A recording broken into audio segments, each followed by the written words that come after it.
Hari ini 20 September 2024, kita masuk di hari Jumat, weekend, persiapan besok dan 2 hari kemudian ya. Dan semoga last day ini kita bisa mendulang profit yang baik untuk di XAUUSD. Pertama yang ingin saya sampaikan adalah XAUUSD lebih banyak mendekati zone-zone sell-nya dibandingkan zone-zone buy-nya ya. Apa aja ya saya akan jelaskan sebentar lagi.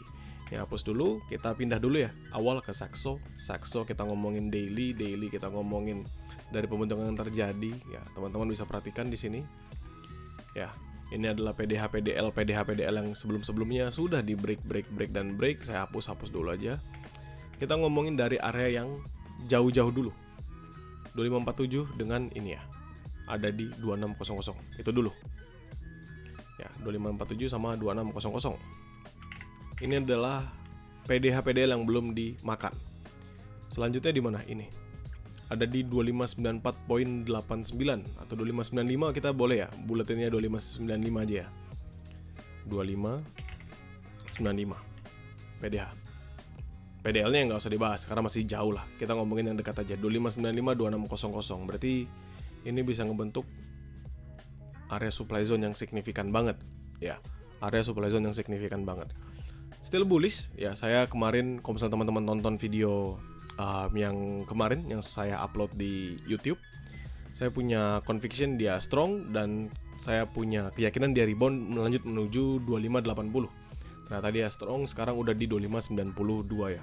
Jadi sekarang ini pandangan saya, walaupun still going for bullish, tapi ada zone yang besar banget untuk supply di sini yang perlu di break sama gold. Nggak di break nggak di break ini akan drop signifikan. Kenapa? Karena ini adalah all time high dari gold itu sendiri.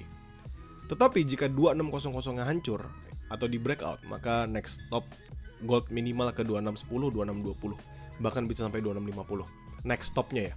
Kenapa? Karena it's totally the same sama seperti pertama kali dia break this one. Kalau saya tarik ini, saya bentuk dia pertama kali break 2600 seperti ini, maka ini nyampe 2642. Ya, 2642. Berarti 2600 itu adalah patokan kita paling akhir kalau misalnya kita mau ngomongin trade pada XAUUSD. Now we back on Oanda. Kita ngomongin di H4. Ya, di H4 bagaimana sih pembentukannya di H4? Teman-teman lihat RSI, MACD Golden Cross, RSI di 62. Artinya apa? Bullish sign. Total bullish sign. Artinya ya ini bullish saja, kenceng banget naiknya. Dan there's a big potential yang bisa kita manfaatkan seandainya kita melihat pembentukan yang terjadi. Apa yang terjadi di sini? Kalau kita ubah ini menjadi garis, ya ini kan sebenarnya ada resistan puncaknya nih ya, resistan atasnya. Resistan atasnya di berapa? 2591.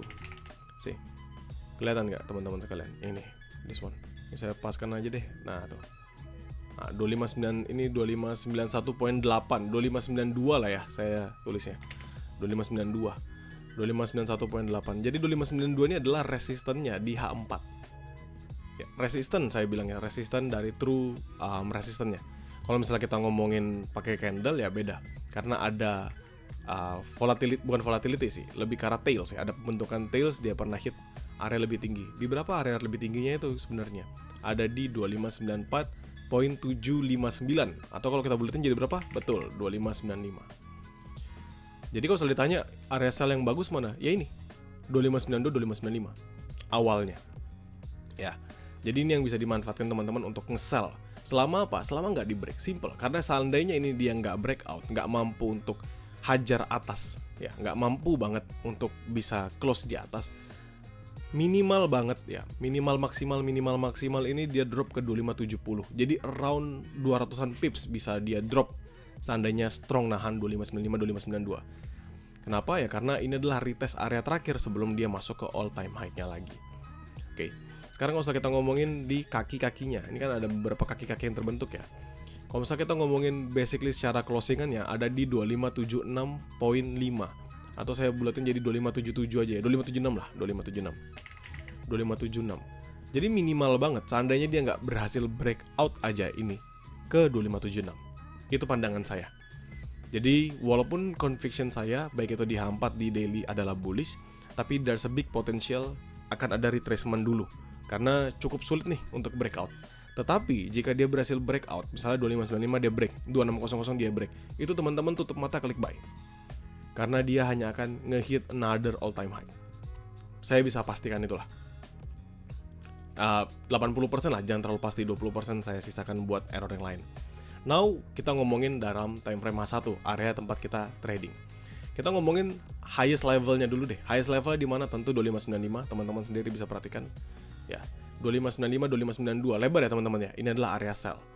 Apakah ini sellnya sell high risk? Menurut saya sih nggak ngomong high risk. Scalping palingan.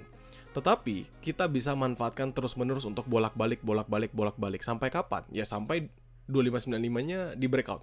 Selama 2595-nya dia nggak berhasil breakout, ini masih akan menjadi area sell yang paling bagus. Kalau kita ubah menjadi garis, ini ada area bawahnya teman-teman. Sebelum kita ngomongin 2576, ini ada area bawahnya dulu nih yang perlu di break. Which is ini area apa? Supportnya.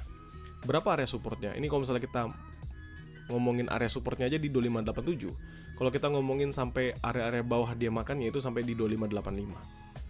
Jadi 2587 dan 2585 ini adalah minor demand zone. Artinya apa? Bisa nge-buy nggak di sana? Jawabannya bisa. Selama simple 2587 yang nggak breakout. Kenapa? Karena usaha kita ubah lagi. See? Ini adalah 2587. Jadi 2587 itu area supportnya kalau misalnya kita pakai garis atau closingannya di 2587. Jadi 2587, 2585 ini akan menjadi area buy. Buy-nya adalah buy high risk selama 2587-nya nggak di breakout.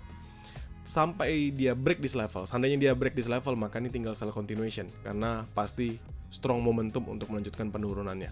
Kemana? Ya tentu ke 2576. Dimana lagi area buy-nya? Tentu di 2567. Kemarin saya share di dalam grow count, 2567 ini patokan. Kenapa patokan? Karena dia lambat up di sini. Pertama kali dia breakaway gap untuk lanjut terus mengalami penguatan.